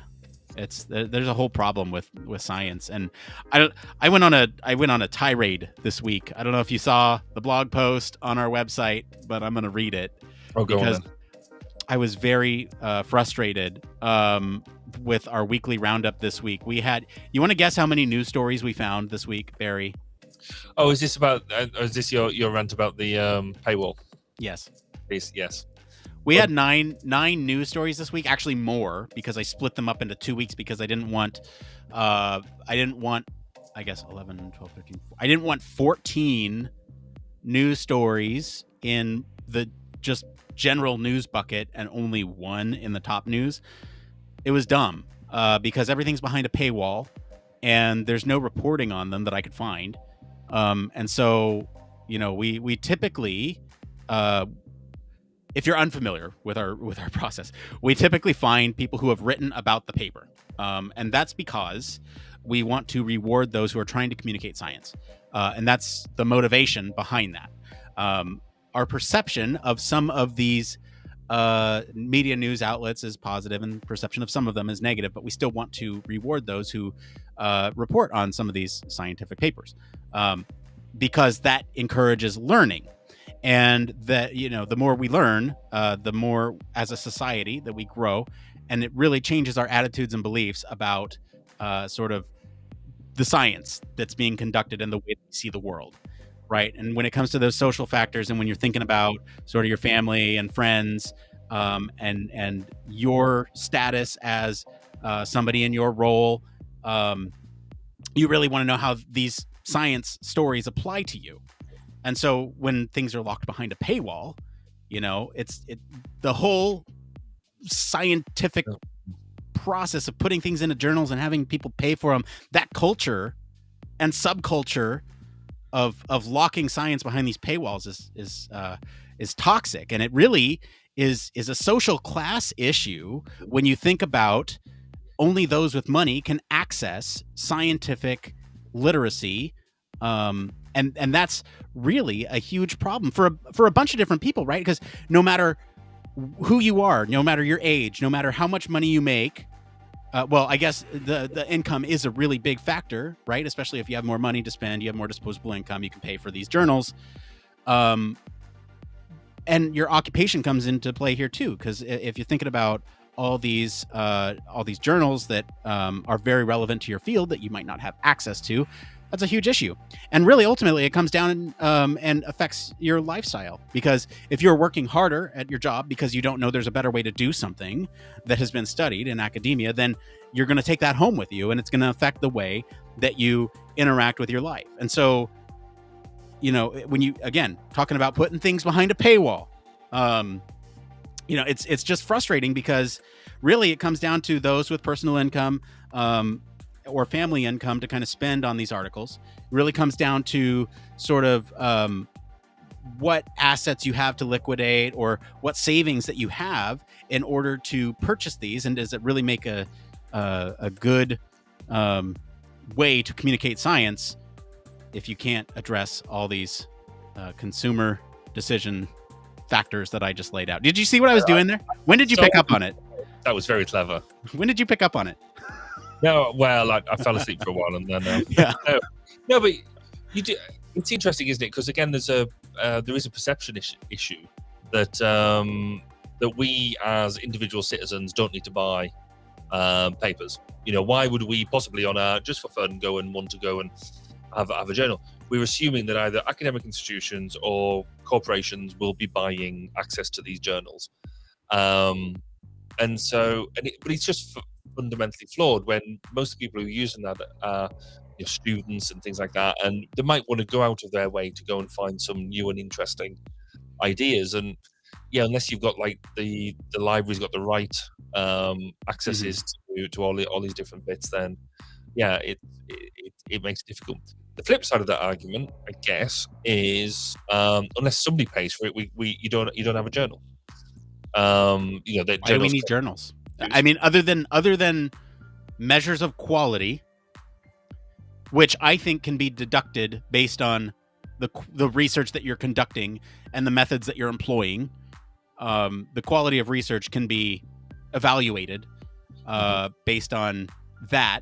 I think that is a separate skill, though. Like if anyone was to just put a paper out there, I think that's a separate argument, because it's like you're evaluating the paper just on its merit, and that might drive research in different directions than it would right now, right? Because there's often grants and funds that or other pots of money that fund these research efforts, and I think that would still exist, but a lot of them say you have to publish in a specific journal or anything like that. And so if you're just doing research based on merit, then it is freely available for anyone to evaluate. But we really need better critical thinking skills as a society, because anyone can just read it and take away the wrong thing.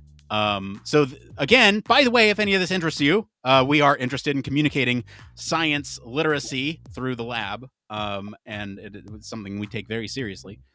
So I don't know. So there is. So we pushed a few different things just out through ResearchGate, for example. So free to sign up. You can go and lots more people now are putting, even if it's just the titles of the bits of research on there. I'm finding it a much richer resource than something like, say, Google Scholar or something like that. Yeah, because it is building a bit of a community there, which is quite cool. But I think there is.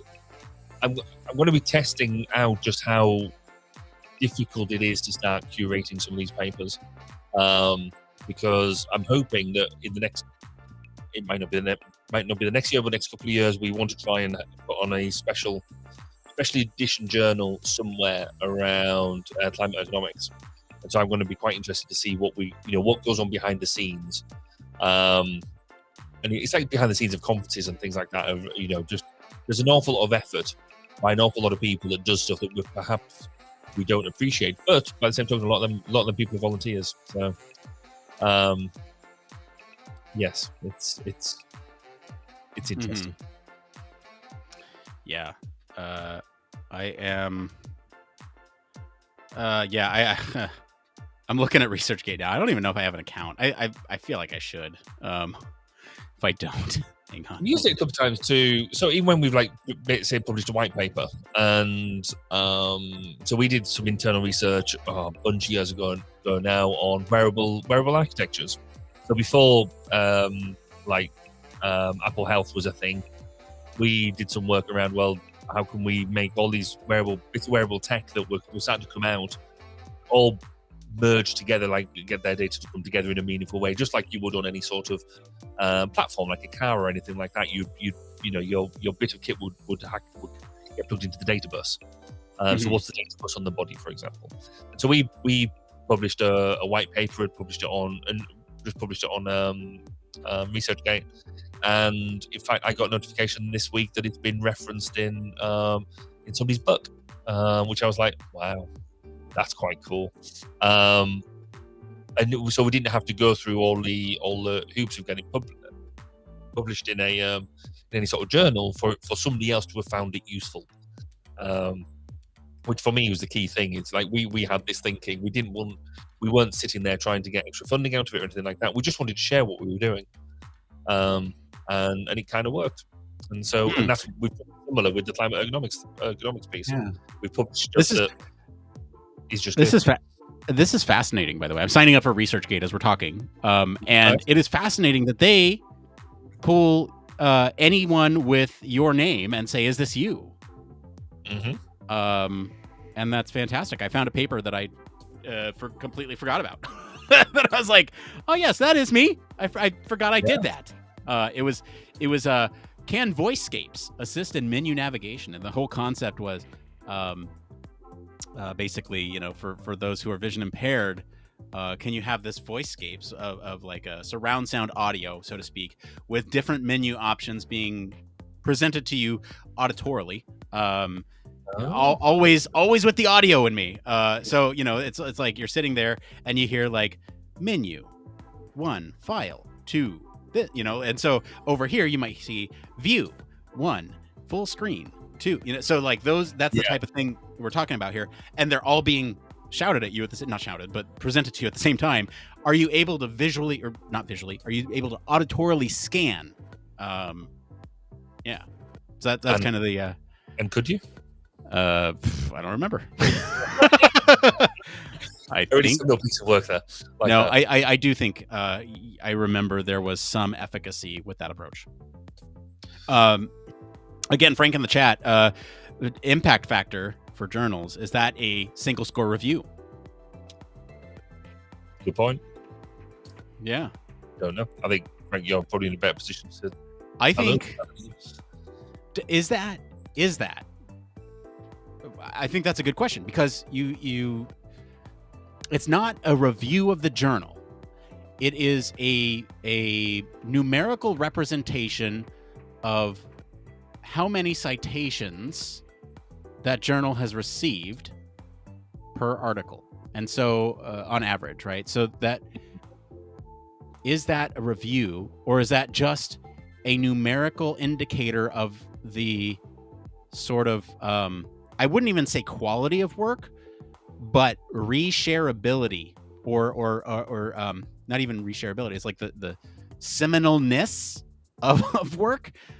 There is also, generally it is the case that if you're being referenced, it's for good things, but it's not necessarily always. Just because you've been referenced, you might be referenced because somebody's turning around saying this is a load of rubbish. Right. So I don't think I've seen that very often. But I know it happens because I know I've done it. Yes, I think I do. This is where the industry side of me sort of tries to break out to a certain extent, because and some of the influences I'm trying to have on how we do things like conferences and stuff like that, because I don't necessarily. Academia has very much got into place in how we deal with future ed research and all that sort of stuff. But I do think that it disappears up its own sort of orifices occasionally. So it obviously creates its own ecosystem around importance and things like that. And I struggle sometimes to see application of things. I mean, how many times have we reviewed a paper on previous episodes, and I've kind of gone, yeah, so, great. I love what you've done, but so what? You haven't changed my life tomorrow, type of thing. Yes. Yeah, that's self-fulfilling comment. Yeah, for sure. Journal X must be good because it's referenced a lot. Therefore, Journal X has higher perceived quality. Therefore, I would want to submit my high quality work to Journal X. And yeah, it is that kind of that continuation of. And that's almost true of many other things. So I have an ongoing argument with discussion around, and we talked about it tonight in the show, NASA TLX, right? Yeah. So people use NASA TLX because loads of other people have used NASA TLX. But actually, there are loads of problems with NASA TLX. And there's actually been loads of other papers that have done loads of reviews on NASA TLX saying actually there's loads of problems with NASA TLX. But then when you do a review of which tool should I use, NASA TLX comes up an awful lot because everybody uses it. Right. Or use it and says that they don't like it, but it still comes up as when you go, oh yeah, it comes up like 30 billion times. Therefore, it's obviously the tool to use. And I've done it myself where we've sat there and said, right, there is no right tool for me to use. So the best one I can use is NASA TLX because it's the most popular, therefore most referenceable. Mm-hmm. Once we use that for a period of time, then we can use that as a reflective, as a baseline to then choose a better tool. But then I left the project and they didn't do the reflective piece. They just carried on doing the same thing. And it's like, you kind of missed the point. Oh yeah, don't get me started on SUS. The system, the usability score matrix is sus. Yeah, very much so. And I've done exactly the same thing with that as well. I've used that in the past. In fact, I've had to use that a couple of times because my predecessor used it, and you're already on that slippery slope. But everybody likes just to be able to pull out a tool and use it, so to speak. Yeah. Wow. So ResearchGate requires you. By the way, I'm still doing the sign up process. I've been going through all these papers that are not me, but some other in Rome in Canada doing all this cardiovascular medical work. So I would love to take credit for that, but that is not me. If you see in Rome on any of those, that is not me. But they're asking for details to prove that you're a researcher. Provide a link to your CV or something you've worked on, publication, conference abstract, product you developed, technical report, or patent.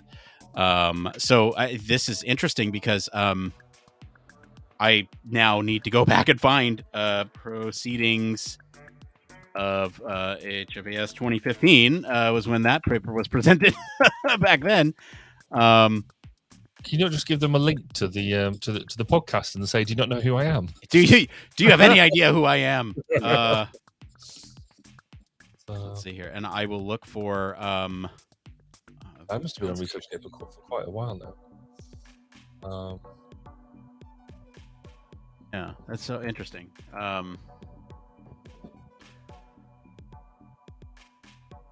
Interesting. Yeah. It is one of these things that I keep on thinking I need to spend more time on because you can organize it by projects and stuff like that, and so I've got some my climate ergonomic stuff on here and this, that, and the other. It's quite a nice little ecosystem, but there is another website out there which I won't name, which has a much more brutally financial approach to it. They keep on emailing me saying, "Did you write this paper? No. Did you write this paper? No. Did you write this paper? No." And wanting me to research stuff and then, to comment on other things. Then as soon as you get that, then you get sucked in. And I just need to find it. I need to find my stuff. I just need to provide one link. I'm just gonna say, here you go. This is the one thing I've done. It's like if I search for HFES, all this human factors stuff comes up. You can't finding yourself. Yeah, I mean, I am a researcher. I've not published papers a whole lot. But I don't know, will my LinkedIn account do? I don't know. LinkedIn should be fine. It's just for authenticity, isn't it? Is that what it is? Because I don't know. This is an interesting. It's just to check. I think it's just so they can just do the check that you are their due diligence to make sure I'm a real person and that I have, in fact. Maybe they do it very well on me, but Yeah. Well, I'm not using a company email. That's why, because I'd like to keep my own personal email attached to it. Although, I don't know if I think I used my. Did I set my? Yeah. Do I not have my articles on my LinkedIn? Whatever. It's only one. No, I have more than one. It's a couple. Anyway, that's Anyway. We are just about to wrap up here. Oh wow!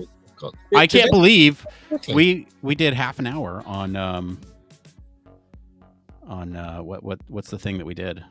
Reviews. I can't believe we did a half an hour post show on reviews while I was sitting here setting up my ResearchGate account as we were talking about these papers that we were trying to. This is insane. Also, I will put here, I'm going to put the link to my website because that is also important to say, hey, look, we do research every week, although we don't publish it every week. Anyway, let's see. But if we do go through with some of these papers that we want to write for science communication, I think this is going to be a good thing to have, this ResearchGate account. Colleagues that so you said you use it. I do. Can you just send me your email, which email that you used? Because it says if you have colleagues that use it, I believe it's my my K Sharp one. Is it your K Sharp? Okay. Yeah, it is. Yeah. All right, let me add that to it. ResearchGate to get your account processed faster. All right, well, I guess that's that.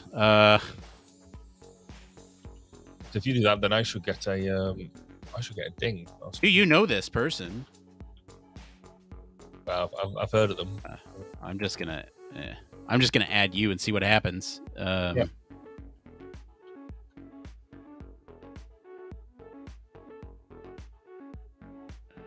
Request number 250. Oh, so they go through this stuff and they say, okay, I got you. Your account request will be processed faster. Got it. I'm not in a hurry. It's not like I'm sitting here going, oh my God, I have research to claim. Yes. Oh, what's that? Oh, it's I've never really delved into this side of it before, but you get scores and metrics. Oh, really? So I get a reputational score. I don't know what that means. What's your reputation? I've got an RG score of 0.76, and I don't know whether that's good or not. Of what? Reputation score of what? I don't know. I've just got it. It takes all my research and turns it into a source of reputation. It's calculated based on the research in your profile and how other researchers interact with your content. Learn more. What does good look like? A low quality contribution probably won't affect positive feedback. Blah. Close tab. I don't know whether it's a sort of like, I presume 1 is good. Let's see. Your ResearchGate score will only be activated and displayed when it reaches a minimum of 1. Let's see here. So our algorithm looks at how your peers and who they are. The higher the ResearchGate scores of those who interact with your research, the more your own score will increase. A low quality contribution probably won't affect or attract positive feedback and recognition from the community, so it won't contribute to your score in any significant way. Scores tab. Yeah, interesting.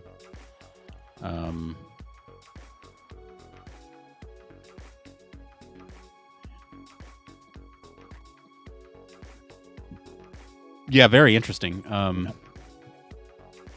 I really need to add in some of my past research here because this, Anyway, here we are talking about how our internet numbers affect our perception of. Where's all the notes? Our motivation for internet numbers affects our perception and our ability to learn. Anyway, so yeah, that was a fun exercise, and really enjoyed the conversation talking about reviews tonight. It's a very interesting piece that we don't normally talk on. If you've been joining us live while we've been chatting, thank you. Appreciate the live conversation. That always makes these things more fun to do for us. If you're listening later, thank you, patrons. We appreciate you. And if you're watching later, thank you for doing that too. We'll be back next week to talk about who knows what. We usually do a preview of what's coming next week, and I realized that I should probably do that again. So up next week, since we only had one story, it could be a helicopter will try to catch a rocket booster in midair, and all the human factors issues associated with that. Then we also have the IEEE standard making autonomous vehicles safer, Arctic simulation of moon-like habitat shows well-being sessions can improve mental health and extreme isolation, and the one about chatbots could replacing search engines and why it's a terrible idea. So if any of that interests you, we'll be posting a poll on our Twitter shortly. You can go vote there, and it'll be on our website. It'll be on Patreon if you want to have your vote count for more. Anyway, all that being said, we're about a minute over our 2-hour thing. I know it's over after midnight for you, so you get out of here, and thank you all so much for watching. We'll be back next week. Until next time, bye.